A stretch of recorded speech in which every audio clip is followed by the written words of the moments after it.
பல கட்டங்களில் இப்போ கடந்த நாடாளுமன்ற தேர்தலில் கூட நான் பல திமுக தலைவர்கள்ட்ட பேசினப்போ வந்து என்டிஏ இருக்கிறாங்க, திரு அண்ணாமலை எல்லாம் இருக்கிறாரு, உங்களுக்கு யாரு அப்படின்றப்ப அவங்க வந்து சொன்னது எங்களுக்கு போட்டி அதிமுக தாங்க, அதிமுகவை நாங்கள் குறைச்சி மதிப்பிட மாட்டோம் அப்படின்னு.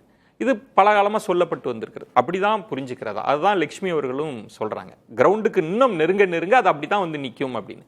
ஆனால் மணி அவர்கள் சொல்வது அப்படி இல்லை, இவங்க பயம் இல்லாத மாதிரி காமிச்சிக்க ட்ரை பண்றாங்க. ஒன்று திமுகவும் செய்து அதிமுகவும் செய்து அப்படி இல்லைன்றது நீங்க எப்படி எடுக்கிறீங்க? தாவேக்காவை எப்படி இவங்க அதிமுக திமுக பாக்குறாங்க? அதாவது கடந்த சில மாதங்களாக திமுகவுடைய எல்லா கூட்டங்கள்லையும் அதே போல திமுகவுடைய சார்பு அமைப்புகள்லாம் இருக்கு இல்லையா, ஒரு ஈகோ சிஸ்டம் இருக்கு இல்லையா, எல்லா மேடைகள்லையும் வந்து விஜய் பத்தி தான் வந்து விமர்சனத்தை முதல்ல முன்வைக்கிறாங்க. விஜயை தான் வந்து பிரதான எதிரியாக பார்க்கிறார்கள். உதயநிதி ஸ்டாலின் அவர்களே வந்து சமீபத்தில் ஒரு கூட்டத்தில் பேசும்போது அவர் என்ன சொன்னார்னா, நீங்கள் ஒரு பொருட்காட்சிக்கு போவீங்க, அங்கே ஒரு அட்டை தாஜ்மஹால் வச்சுருப்பாங்க, அது வெறும் அட்டை தான், அது வெறும் அட்டை தான் அப்படின்னு அவர் பேசுகிறாரு. பேர் குறிப்பிடாமல் அவர் அதை பேசுகிறாரு. அதற்கு ஒரு எதிர்வினை அப்படின்றது வருது. பவள விழா பாப்பா அப்படின்னு தாவேக்கா தரப்புல இருந்து ரெண்டு பேரும் ஒருத்தர் பெயர் குறிப்பிடாமல் விமர்சனத்தை செய்து கொண்டிருக்கிறார்கள். நீங்க எல்லா கூட்டங்கள்லயும் பாத்தீங்கன்னா அவங்க வந்து தாவேக்காவை தான் குறிப்பிட்டு ஒரு சின்ன திருத்தம். தாவேக்கா வெளிப்படையா திமுகவை டார்கெட் பண்றாங்க, தலைவர் தொடங்கி எல்லாரும். திமுக வெளிப்படையா விஜய் பேசல, ஆனா ரெஸ்பாண்ட் வந்து தாவேக்காவுக்கு தான் பண்றாங்க. அது மறைமுகமான ஒரு ரெஸ்பான்ஸ் அப்படின்றது தாவேக்காவுக்கு தான் இருக்கிறது. நீங்க அதிமுக பலவீனம் அடைகிறது அப்படின்றது உங்களுக்கு வந்து இன்னைக்கு நேத்து நடந்த ஒரு சம்பவம் கிடையாது. அது வந்து தொடர்ச்சியாக அதிமுகவுடைய ட்ரெஜெக்டரியில ஒரு டிக்ளைன் இருக்கு அப்படின்றத நம்ம வந்து தொடர்ந்து பார்த்துக்கிட்டு இருக்கோம். இதற்கு ஒரு சிறந்த உதாரணம் என்னன்னு பாத்தீங்கன்னா, நீங்க 2024 தேர்தல் வந்து திமுக ரொம்ப கம்ஃபர்டபுளா ஜெயிச்சிருவோம் அப்படின்னு ரொம்ப கம்ஃபர்டபுளா இருந்த ஒரு தேர்தல். அந்த தேர்தலுக்கு முன்னாடி அதிமுகவை எதிர்த்து அவங்க வந்து பெருசா களமாடல.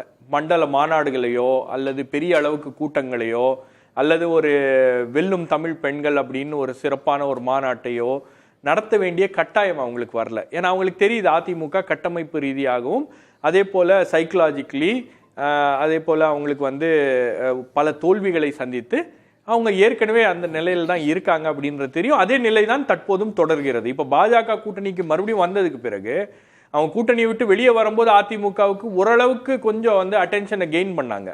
மறுபடியும் அவங்க பாஜக கூட்டணிக்கு போனதுக்கு பிறகு திமுக வந்து ஹாப்பியா தான் இருக்காங்க. திமுகவுக்கு பாஜக அதிமுக கூட்டணி என்பது பெருசா ஒரு த்ரெட்டா அவங்க பார்க்கல. ஏன்னா நரேட்டிவ் வைஸ் வந்து ரொம்ப ஈஸியா டார்கெட் பண்ணலாம். நீங்க இன்னைக்கு கூட எதிர்கட்சி தலைவர் குறிப்பா திரு இபிஎஸ் வைக்கின்ற குற்றச்சாட்டுகளோ விமர்சனங்கள்லாம் வந்து பெருசா அவங்க பதற்றப்படுறதில்ல. அதை வந்து பெரிய அளவுக்கு அதுக்கு இமீடியட்டா ரெஸ்பாண்ட் பண்ணும் அப்படின்ற அளவுக்குலாம் ஒரு கட்டாயம் அப்படின்றது அவங்களுக்கு ஏற்படலை. பட் அதே நேரத்தில் தாவேக்கா வந்து உங்களுக்கு ஒரு குற்றச்சாட்டு வைக்கிறாங்கன்னா அதற்கு மறைமுகமாகவோ நேரடியாகவோ பதில் சொல்ல வேண்டிய ஒரு கட்டாயமும் வந்து உருவாயிருக்கு.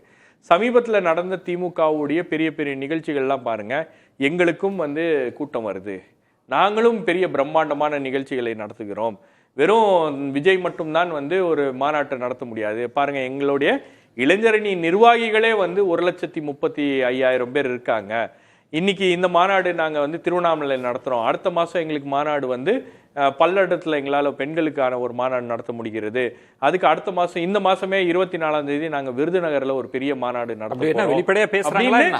மண்டல மாநாடுகள் நடத்த வேண்டிய ஒரு கட்டாயம் ஏன் ஏற்படுகிறது அப்படின்ற ஒரு கேள்வி என்பது இருக்கிறது. அப்போ ஒரு இம்ப்ரெஷன் வந்து விஜயுடைய மாநாடுகள் எல்லாம் உருவாக்குறது, விஜயுடைய மக்கள் சந்திப்புகள் எல்லாம் உருவாக்குறது அப்படின்னும் போது அதற்கு போட்டியாக இவங்களும் ரெஸ்பாண்ட் பண்றாங்க. நீங்க ஒரு மாநாட்டுக்கு இன்னொரு மாநாடு பதிலா இருக்க முடியும். லட்சுமி அவர்கள் சொன்ன மாதிரி இப்ப நீங்க எல்லாம் பல தேர்தல்களை கிரவுண்ட்லேயே போய் பார்த்தவர். இப்போ நாளைக்கு திமுக ஒரு கேண்டிடேட் போடுறாங்க அப்படின்னா அதிமுக போடுற கேண்டிடேட்டை நம்ம முறியடிக்கணும், அதுக்கான ஸ்ட்ராட்டஜி செய்யணும்னு இருக்க போறாங்களா? லட்சுமி அவர்கள் சொன்ன மாதிரி ஒரு தொகுதியில் தான் விஜய் நிற்க போறார், பல இடங்கள்ல எக்ஸா ஒய்யா நமக்கு தெரியல, அவங்களுக்காக ஸ்ட்ராட்டஜி வகுக்க போறாங்களா? உண்மையில் களத்தில் யாருக்காக அவங்க வேலை பார்க்க போறாங்க திமுக?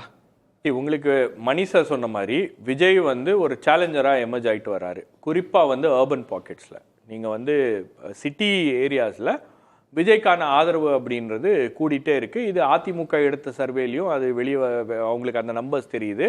திமுக எடுத்த சர்வேலையும் தெரியுது. கிரவுண்ட் சிச்சுவேஷன் இதுதான் அப்படின்றத அவர்கள் புரிந்து கொள்கிறார்கள். ஆனால் இதற்கு நேரடியாக நாம ரெஸ்பாண்ட் பண்ணுமா அப்படின்றது ஒரு கேள்வி. இப்போ அந்த டாக்டிக்கல் லைனை மாத்தி இருக்காங்க அப்படின்னு தான் நான் பாக்குறேன். நீங்க இது வரைக்கும் வந்து விஜய்க்கு வந்து நீங்க ரெஸ்பாண்ட் பண்ணிட்டே இருந்தீங்க, ஏதோ ஒரு வகையில ரெஸ்பாண்ட் பண்ணீங்க. தற்போது விஜய்க்கு நாம ரெஸ்பாண்ட் பண்ண வேண்டாம். விஜய்க்கு ரெஸ்பாண்ட் பண்றதுனால விஜய் செட் பண்றாரு இல்லையா அஜெண்டா, 2026 போட்டி என்பது தாவேகா வெர்சஸ் திமுக அப்படின்ற அந்த இதுக்கு தான் வந்து இது வரைக்கும் திமுக ரெஸ்பாண்ட் பண்ணிருந்தாங்க. தற்போது அந்த லைனை வந்து சேஞ்ச் பண்ணியிருக்காங்க. அதுதான் உதயநிதி ஸ்டாலின் எடுத்திருக்கக்கூடிய ஒரு முடிவு. சீன்லயே இல்ல. நீங்க பலவீனமாக அதிமுக இருந்தாலும் அதிமுகவை எதிர்கொள்வது எளிது, தாவேகாவை எதிர்கொள்வது உங்களுக்கு வந்து கொஞ்சம் பிரச்சனை, கொஞ்சம் சிக்கல். ஏன்னா தாவேகா வந்து ஒரு ஃப்ரெஷ் பார்ட்டி, ஒரு நியூ பார்ட்டி. தாவேகாக்கு எந்த பேகேஜும் கிடையாது. தாவேகா வந்து உங்களுக்கு வந்து அள்ளி தாவேகா உங்கள் மீது வைக்கின்ற எல்லா விமர்சனங்களுக்கும் நீங்க பதில் சொல்ல வேண்டிய ஒரு கட்டாயத்துக்கு தள்ளப்படுறீங்க. அதிமுக எலக்டோரல் பாலிடிக்ஸ்ல ஷபீர் கட்டமைப்பா அதிமுக வந்து இன்னும் அது குறைஞ்சபட்சம்னாலும் அது 20 விழுக்காடோட இருக்கு. அது ஏறலாம் குறையலான்னு இன்னைக்கு ஒவ்வொரு தொகுதியிலையும் ஒவ்வொரு ஊர்லயும் அதிமுகவுக்குன்னு கட்டமைப்பு இருக்கு. முகம் தெரிந்த தலைவர்கள் இருக்காங்கல்ல, அவங்கள எதிர்கொள்வாங்களா இல்ல முகம் தெரியாதவர்களை பார்த்து உள்ளுக்குள்ள பயப்படுவாங்களா? எப்படி அதை புரிஞ்சுக்கிறது? நீங்க கட்டமைப்பு இருக்கிறது, தாவேகாவும் அந்த கட்டமைப்பு உருவாக்குவதற்கான ஒரு முயற்சி பண்ணிட்டு இருக்காங்க. ஆனால் உங்களுக்கு வந்து இன்னைக்கு திமுக அஞ்சுவது என்ன அப்படின்னா, அதிமுகவுடைய ஸ்பேஸை தாவேகா எடுக்குது. அதுதான் அவங்களுக்கு வந்து ஒரு பெரிய பிரச்சனையாக இருக்கிறது. பல இடங்கள்ல அதிமுகவுடைய ஸ்பேஸை தாவேகா எடுக்கிறாங்க. அதிமுக கூட்டணி மீது ஒரு நம்பிக்கை ஏற்படல. அதனால அதிமுகவை எதிர்கொள்வது சுலபம். நாம அதிமுக பிரதான எதிரியாக களத்துல நம்ம நிக்க வைப்போம், பிஜேபியை பிரதான எதிரியாக நம்ம நிக்க வைப்போம். எதிரியவே நம்ம சூஸ் பண்ணிக்கலாம், நம்ம சூஸ் பண்ணுவோம் எதிரி அப்படின்றாங்க. ஏன்னா இது வரைக்கும் வந்து பாத்தீங்கன்னா அவங்க ரெஸ்பாண்ட் பண்ணிட்டு இருந்தாங்க விஜய்க்கு. இப்ப ரெஸ்பாண்ட் பண்றதை ஸ்டாப் பண்ணி நாம வந்து இந்த டேர்ம்ஸ் ஆஃப் என்கேஜ்மெண்ட்டை நாம வந்து செட் பண்ணுவோம் அப்படின்ற அந்த முடிவை நோக்கி அவர்கள் போயிருக்கிறார்கள் அப்படின்னு தான் பாக்குறேன். ஏன்னா உங்களுக்கு இன்னைக்கு அதிமுகவை எதிர்கொள்வதோ பாஜகவை எதிர்கொள்வதோ திமுகவுக்கு சுலபம்.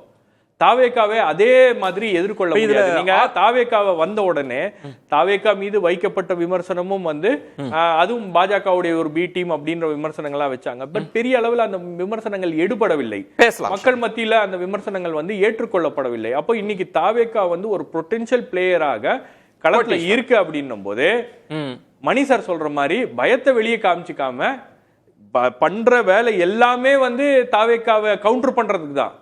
ஆனா வெளியே ப்ரொஜெக்ட் பண்ணும்போது நாங்க வந்து அதிமுகவை எதிர்க்கிறோம், பாஜகவை எதிர்க்கிறோம் அப்படின்னு சொல்ற ஒரு பாலிடிக்ஸ் தான், ஒரு டாக்டிக்ஸ் தான்.